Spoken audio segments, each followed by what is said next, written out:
The origins of the County of Hainaut seem to be more obscure than its neighbor Flanders. While Flanders was basically an acquisition by the counts of the much smaller Pagus Flandrenses over the neighboring Pagi that were either given to them by the West Frankish king as part of the Margravia of Flanders, or otherwise conquered and reinforced with loyal men, the Pagus of Hainaut appears to do the opposite, being such a Pagus from Roman times, and remaining so until the 10th and 11th centuries when it split into two counties briefly of Mons and Valenciennes, before being reunited by the House of Flanders in 1045. The first confusion that comes with the Pagus of Hainaut is that it could be confused with the Pagus Fenomartensis, the name coming from Fanum Martis, meaning Shrine of Mars, which had obviously some sway as an important Roman city. There are three possibilities here. Either the Pagus Fenomartensis is a separate Pagus from Hainaut during this period, or it is a subdivision of the Pagus of Hainaut, or it is the interior name of the Pagus of Hainaut, which the monk from Saint-Bertin, who wrote a compilation of the charters of the abbey, Fulquin, who later became the abbot of Vobes in the Liège region, asserts.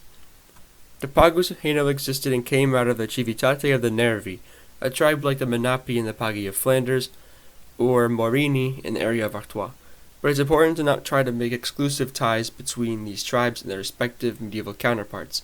After all, we have basically nothing from them. It's Julius Caesar who provides us with a lot of information from the 1st century BC, and who knows how informed he was or what he altered on purpose.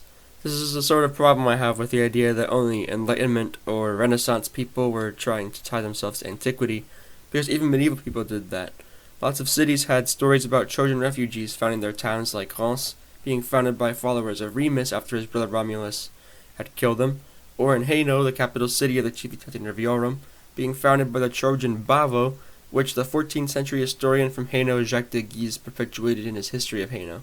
These antiquarian tendencies even made them invent stories about saints being in the wrong places at the wrong times, sometimes even centuries off. Throughout the early Middle Ages, there are occasional references to the Pagus of Hainaut, especially in the treaties on the divisions of the Frankish Empire in the 9th century. The County of Hainaut has wrapped in it the histories of other nearby smaller counties. We don't have to think that there was only in the area, say, a County of Flanders, a County of Hainaut, a Duchy of Brabant. There were much smaller ones around them as well, with varying allegiances to bigger counties, or just independent, but reliant on others nonetheless, which would start to become ever more so as the Middle Ages progressed, being probably totally gone by the Burgundian union with these areas. One is the Pagus of Liegois, which was, according to the sources, namely charters, a part of either the Pagus of Liège or the Pagus of Hainaut, or part of both at the same time, being owned by Count Sieghard. We don't even know for sure who the first count was that we have record of. The county itself is north of the county of Liège proper, close to Aachen. There were definitely counts of the Pagus going back to Merovingian times and then back into Roman times, with differing levels of authority and responsibility. Of the first we have record of, it could have been Sieghard, or it could have been one before him, Reginald, which Judo of Saint-Quentin writes in his history. But apparently he isn't so reliable, but the story seems to have stuck among other chroniclers of the period, so it could have some weight. Count Reginald had supported Sventibold, but then ended up betraying him and supporting Charles the Simple instead, in 898, wherein he was deposed. And he was replaced as Count of Hainaut by Sventibold, putting in Count Sieghard, which we just mentioned, who held lands already in the county of Liège, which was not as big as you might imagine from maps, and was not yet given to the bishop who had some power in Liège itself in his personal family holdings. Reginald held on and was one of the ones who killed Sventibold in the year 900 in favor of Louis the Child, who was the new leader in the east. We have records that Reginald was an ally of the Bishop of Liège against the Viking invasions 870, with a mention of him fighting against Rollo later on. The sources we have, namely charters and relatively obscure chronicles, say that Reginald was a count, and one says he was a Duke of Hainaut and Hesbaye. He at some point abducted and married one of the unnamed daughters of Lothaire I.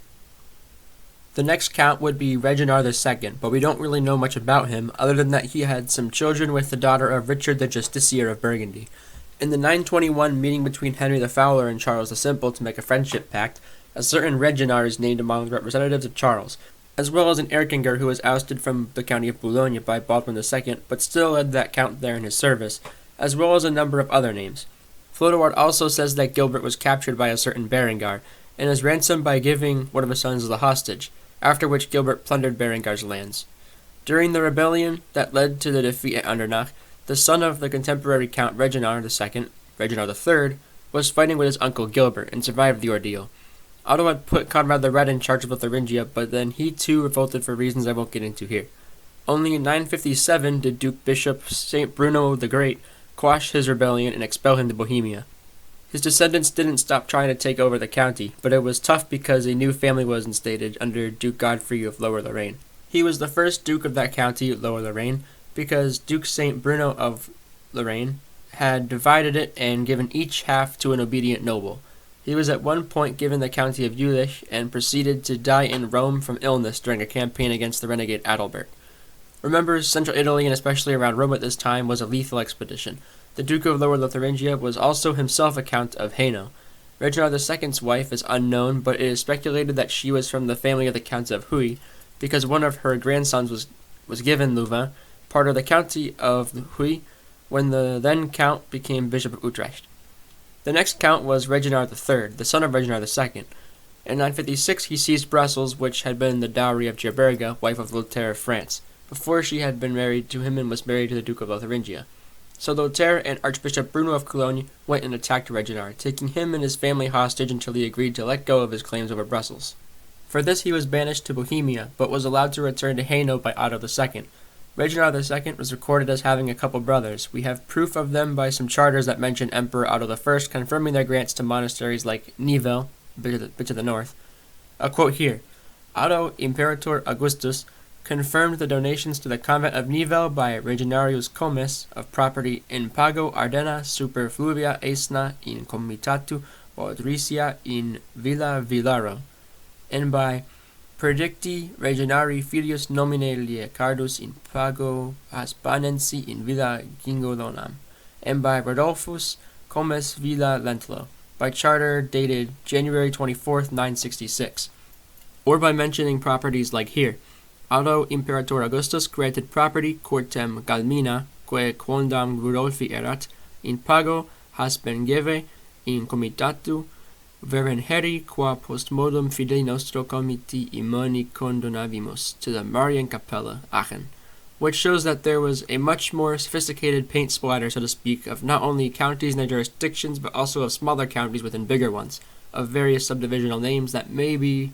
we could be able to pick apart, but it's just not really something that's useful unless you're a serious local historian of the area. All of these different counts and their presence only known by a couple charters that might even exist, maybe don't even exist. In 958, Gottfried was made count by either Otto or Bruno. According to the continuation of the Chronicle of Prüm, Gottfried died of plague in 964 on an imperial expedition. Rutger of Cologne's Vita Brunonis, or Life of St. Bruno, says that the bishop had actually raised Gottfried and provided for his education.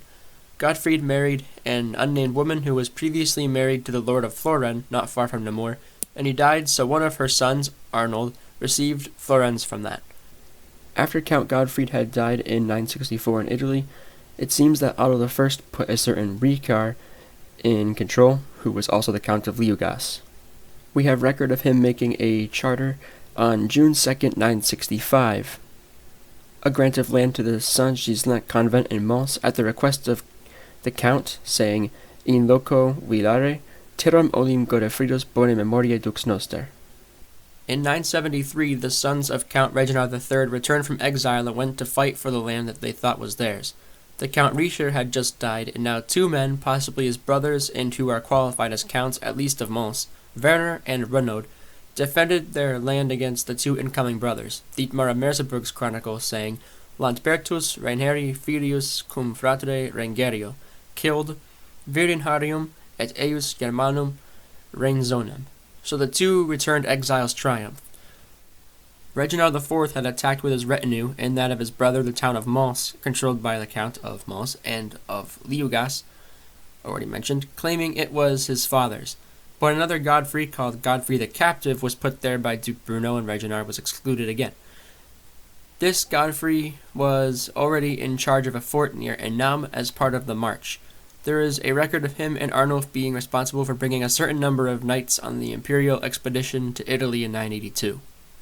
The younger brother of the last Carolingian, Charles of Lower Lorraine, the one who was left out of the succession for playing too much with the German side, supported Reginald IV in his claims to his father and uncle's holdings at Mons.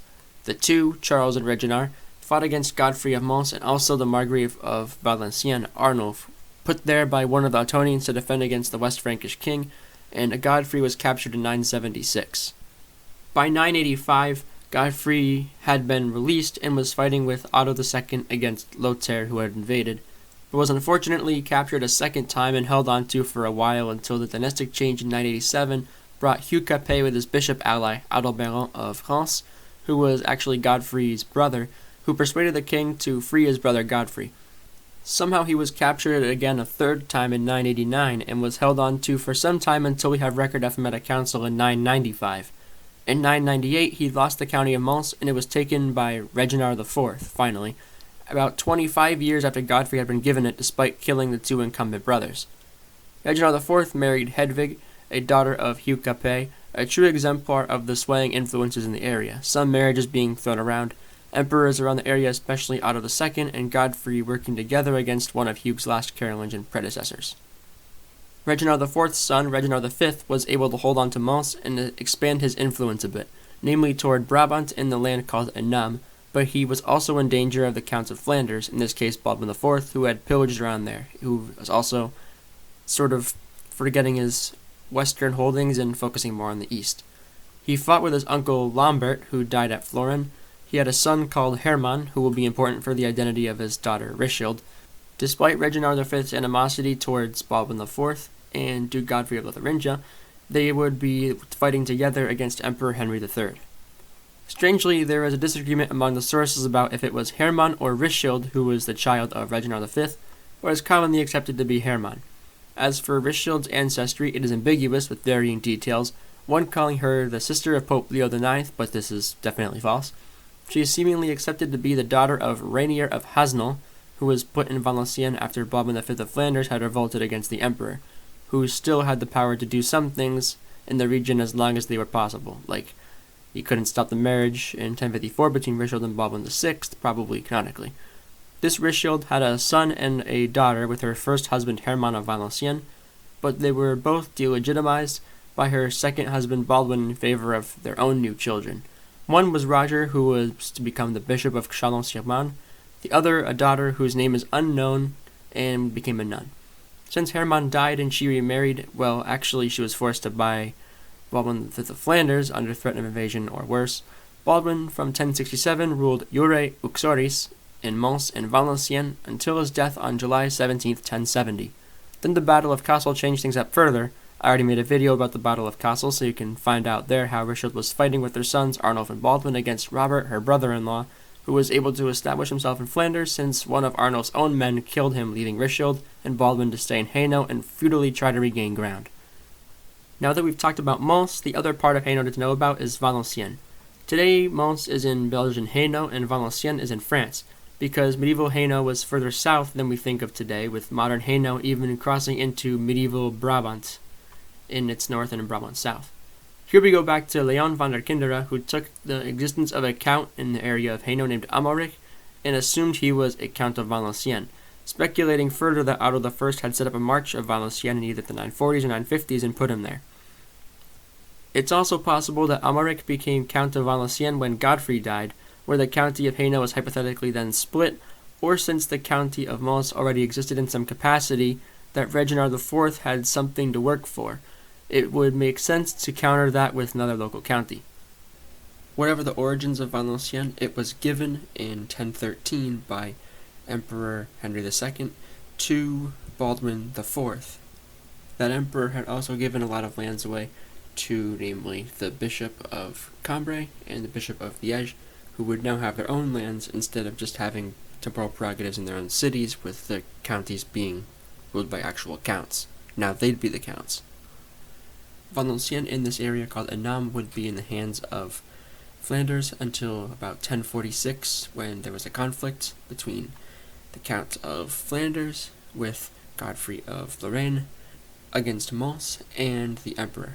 During the context of this conflict, in 1049, when Hermann died, Baldwin V, like I said in a different video you can watch, forced Richhild under duress to marry his son, and that brought under Baldwin VI for a period of only 3 years, Flanders and Hainaut to be one, but they were still two separate counties, but they were under one ruler.